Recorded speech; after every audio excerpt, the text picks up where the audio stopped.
বলে কি বাপ্পি আমাদের ব্যাগ নিয়ে পালিয়েছে? ব্যাগে তো ওরকম টাকা পয়সা কিছুই নেই, শুধু ফোন আছে। ইসরাত তখন বলল সত্যি তো, ব্যাগ কোথায়? আমার তখন কেমন যেন একটা ভয় করছে, এত দূরে চলে এসেছি, কি করে বাসায় যাব? সাথে একটা পয়সাও নেই, এমনকি এই জায়গাটাও চিনিও না। এই ভাবতে ভাবতে দেখলাম সামনে থেকে বাপ্পি এলো।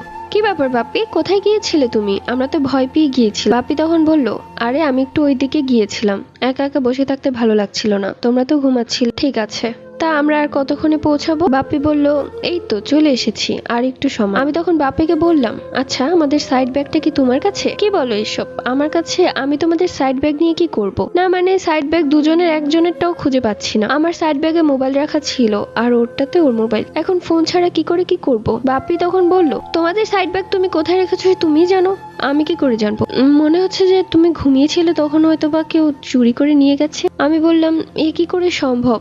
চুরি করে নিয়ে যাবে কি করে? একটু টের পেলাম না। বাপ্পি তখন আস্তে আস্তে বলল, তোমাদের যে ঘুম, চোর এসে তোমাদেরকে নিয়ে গেলেও তোমরা টের পাবে না। তো যাই হোক, কিছুক্ষণের মধ্যে ট্রেন থামালো। এরপর ইসরাত আমি বাপ্পি নিচে নামলাম। নিচে নেমেই দেখলাম একটা বড় গাড়ি রাখা, গাড়ির ভেতরে ড্রাইভার আছে এবং পেছনের সিটে দুইটা ছেলে বসা। আমি তখন ইসরাতের দিকে তাকালাম, ইসরাত আমার দিকে তাকালো। আমি বাপ্পিকে বললাম, এই গাড়ি? বাপ্পি তখন বলল, হ্যাঁ এই গাড়িতে করেই তো আমরা যাব।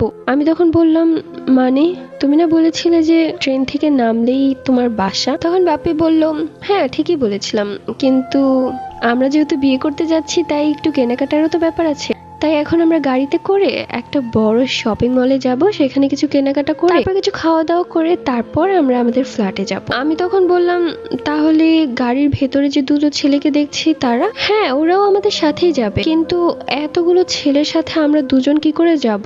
এর আগে তো এভাবে কখনো কোথাও যাইনি। আরে নিমু, তুমি বেশি চিন্তা করছো, ওরা খুব ভালো, তোমাদের খুব সম্মান করবে। দেখো, গাড়ির কাছে যেতেই সেই ছেলে দুটো আমাকে বলল, কি ভাবিরা ভালো আছেন তো? বন্ধু দুটোকে দেখতে একদম চোরের মতো লাগছিল। আমি তখন বাপিকে বললাম, এইসব গাড়িতে ওঠার অভ্যাস নেই আমার, বরং আমরা রিক্সাতে করে যাব। কি যে বলো না নিমু, রিক্সাতে করে কি এত দূরে যাওয়া সম্ভব? কত দূরে? অনেক দূরে। এত দূরে যেতে পারবো না, আমাদের খুব ক্লান্ত লাগছে। এক কাজ করি, আগে আমরা বিয়েটা করে ফেলি, তারপর পরে কেনা যাবে সবকিছু। বাপের মুখটা কেমন যেন শুকিয়ে গেল আর বলল, আরে বোকা, বিয়ে তো করব বলেছি, এত চিন্তা করো কেন বলো তো? আমি বললাম, না কেমন যেন তোমাকে সন্দেহ হচ্ছে, তুমি আগে বিয়ে করো, আমাদের যে প্রতিশ্রুতি দিয়ে নিয়ে এসেছো সেটা পূরণ করো, যদি না করতে পারো তাহলে বলো, আমি আর ইসরাত এখনই চলে যাব। ইসরাত তো আমার কথায় হ্যাঁ বলল। বাপ্পি তখন আচ্ছা মুশকিলে পড়ে গেল, দেখে বোঝা যাচ্ছে। আরে বাবা, আমাকে কি তোমার সন্দেহ হচ্ছে নাকি? বলেছি তো বিয়ে করব, বিয়ে করব মানে বিয়ে করব।